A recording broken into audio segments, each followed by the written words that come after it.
কিয়ামতের পূর্বে মুমিনের স্বপ্ন সত্য হবে। আসসালামু আলাইকুম ওয়া রাহমাতুল্লাহ। সহজ পথে আপনাদের স্বাগতম। কিয়ামতের অন্যতম আলামত হচ্ছে আখেরি জামানায় মুমিন ব্যক্তির স্বপ্ন মিথ্যা হবে না, বরং ঘুমন্ত অবস্থায় সে যা স্বপ্নে দেখবে তা সত্যে পরিণত হবে এবং যার ঈমান যত মজবুত তার স্বপ্ন তত বেশি সত্য হবে। নবী করিম সাল্লাল্লাহু আলাইহি সাল্লাম বলেছেন, যখন কিয়ামত নিকটবর্তী হবে তখন মুমিন ব্যক্তির স্বপ্ন মিথ্যা হবে না। যে মুমিন মানুষের সাথে কথাবার্তায় সত্যবাদী হবে তার স্বপ্ন বেশি সত্যে পরিণত হবে। মুমিনের স্বপ্ন নবুয়তের ৪৫ ভাগের ১ ভাগের সমান। স্বপ্ন ৩ প্রকার। ১. মুমিনের সত্য স্বপ্ন আল্লাহর পক্ষ থেকে সুসংবাদ স্বরূপ। ২. যে সমস্ত স্বপ্ন মনের ভিতর দুশ্চিন্তা আনয়ন করে তা শয়তানের পক্ষ থেকে। ৩. আরেক প্রকারের স্বপ্ন অন্তরের কল্পনা মাত্র। সুতরাং তোমাদের কেউ যদি স্বপ্নে অপছন্দনীয় কিছু দেখে সে যেন বিছানা থেকে উঠে নামাজে দাঁড়িয়ে যায় এবং স্বপ্নের কথা কারো কাছে প্রকাশ না করে।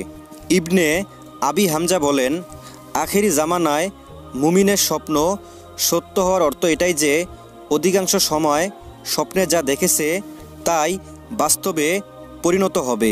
স্বপ্নের ব্যাখ্যার প্রয়োজন হবে না, অথচ ইতিপূর্বে তা অস্পষ্ট হওয়ার কারণে ব্যাখ্যার প্রয়োজন হতো, ফলে কখনো ব্যাখ্যার বিপরীত হতো। শেষ জামানায় স্বপ্ন সত্যে পরিণত হওয়ার কারণ এটাই যে তখন মুমিন লোকের সংখ্যা কমে যাবে, ফলে সে সময় মুমিন ব্যক্তি কোনো সহযোগী ও সান্ত্বনা দানকারী খুঁজে পাবে না। তাই সত্য স্বপ্নের মাধ্যমে তাকে সান্ত্বনা দেওয়া হবে। কোন জামানায় মুমিনের স্বপ্ন সত্যে পরিণত হবে তার ব্যাপারে আলেমদের কয়েক ধরনের বক্তব্য রয়েছে। তার মধ্যে প্রথম নম্বর হলো, এটি হবে কিয়ামতের পূর্বে যখন ইলমে দিন উঠিয়ে নেওয়া হবে, ইসলামী শরীয়তের নাম নিশানা মিটে যাবে এবং ফিতনা ফাসাদ ও যুদ্ধ বিগ্রহ সংগঠিত হবে। দ্বিতীয় নম্বরটি হলো, আখেরি জামানায় যখন মুমিনের সংখ্যা কমে যাবে এবং কুফর পাপাচারিতা ও মূর্খতা ছড়িয়ে পড়বে তখন মুমিনের স্বপ্ন সত্যে পরিণত হবে। মুমিন লোকের সংখ্যা কমে যাওয়ার কারণে একসময় তারা একাকিত্ব অনুভব করবে এবং নিজেদেরকে অসহায় মনে করবে। অন্য একজন মুমিনের সাথে বসে কথা বলার এবং মনের ভাব বিনিময় করার মানুষ খুঁজে পাওয়া কঠিন হয়ে যাবে। এহেন কঠিন পরিস্থিতিতে স্বপ্নের মাধ্যমে মুমিনদেরকে সান্ত্বনা প্রদান করা হবে।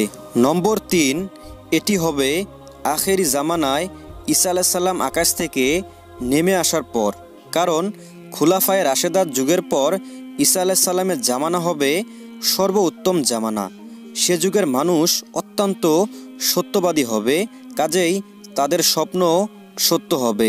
এ ব্যাপারে আল্লাহ তাআলাই ভালো জানেন। মহান আল্লাহ তাআলা আমাদের সবাইকে সঠিক বুঝ দান করুন, আমিন। আর প্রিয় বন্ধুরা, এরকম ইসলামিক নিত্য নতুন ভিডিও পেতে আমাদের এই ছোট্ট চ্যানেলটি সাবস্ক্রাইব করে সাথেই থাকবেন ইনশাআল্লাহ।